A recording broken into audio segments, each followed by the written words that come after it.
Hi there, Scorpio. Thank you for joining me for your weekly forecast for week commencing the 6th of February. Jupiter, the planet of growth, does go into a 16-week retrograde as this week begins, but continues to forge some brilliant angles to Uranus, notably, and also Saturn. The link with Uranus is in some ways quite challenging. It suggests that there may be times when you feel quite restless, and then you're doing a lot of thinking, researching, talking, meditating, perhaps even praying in order to guide your future forwards, because the restlessness of Uranus suggests that there could be something in your everyday existence that you're not completely settled with, but the arrival of Venus to join up with your ruling planet Mars, your traditional ruler, last week, well, Venus is going to start to have a big influence this week, and in a very positive way. In fact, for the rest of this month, these two are going to be really combining superbly for you to combine both a more focused energy through Mars, hard-working one, and a more subtle one through the vibe that comes from Venus.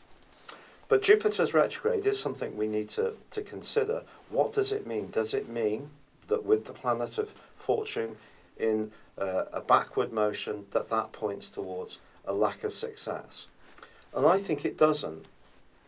Jupiter's link with Uranus is a point in case, which is stimulating you.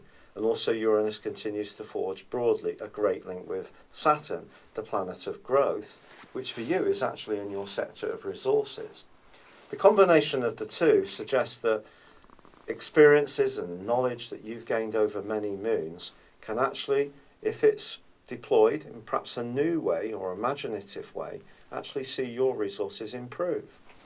And all of this can see you open to how you can take your life forwards, but with the Sun in the part of your situation to do with your foundations, with security, about where you live, who you live there with, family stuff, about more personal orientation. Well, that's joined on Tuesday by Mercury. Mercury's been in a very chatty part of your scope for some time, due to the extension it's had in the sign of Capricorn, due to its own retrograde. But as it makes its way into Aquarius, it can make you just come inside yourself a little bit. Don't associate that with Jupiter. This is going to be very much to do with Mercury, I feel. Because Mercury going through the 4th solar house can see us circulate ideas around our heads, but not necessarily be in touch with them quite so well at an emotional level.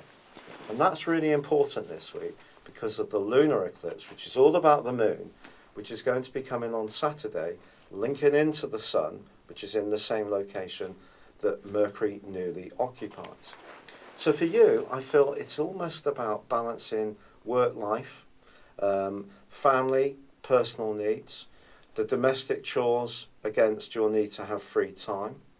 It's about making sure that you feel fulfilled in your life, and perhaps potentially within the family, that your voice is heard.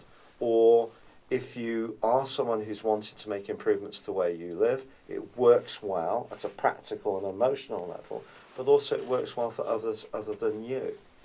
As this week moves on, the Sun is forging a brilliant link to Jupiter, a very fortunate one. And there could be some good news that comes to you that's linked to something that's accumulated from the past. Now, this may be some goodwill. Someone could be very generous to you.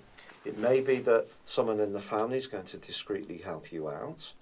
It's possible that you're wanting to make some changes to where you are now, but making more use or better use of the resources you already have. That might mean building an extension, putting a new kitchen in. It might think about downsizing to create a surplus which you could perhaps use in other ways for other things. So as this week draws to a close, I do think your thinking is going to be quite fluid, and some of it is going to see your emotional state, however it is, come closer to the surface. And that's really where the communicational energies of Mercury does need some care in this sign. But I think with Venus being very gentle and diplomatic on side to Mars in an area of practicalities, if there are things you need to achieve that are hard and fast, you can do it, you can bring people on board, but it's all about how you explain things. But there is some sensitive stuff that I think can be shifting around, and you may have a little bit of a stock taking in terms of what you do in terms of your worldly interaction and how that fits well for you practically and emotionally in terms of your absolute personal situation. It's been a real pleasure being with you. Thank you for joining me. Good luck and goodbye for now.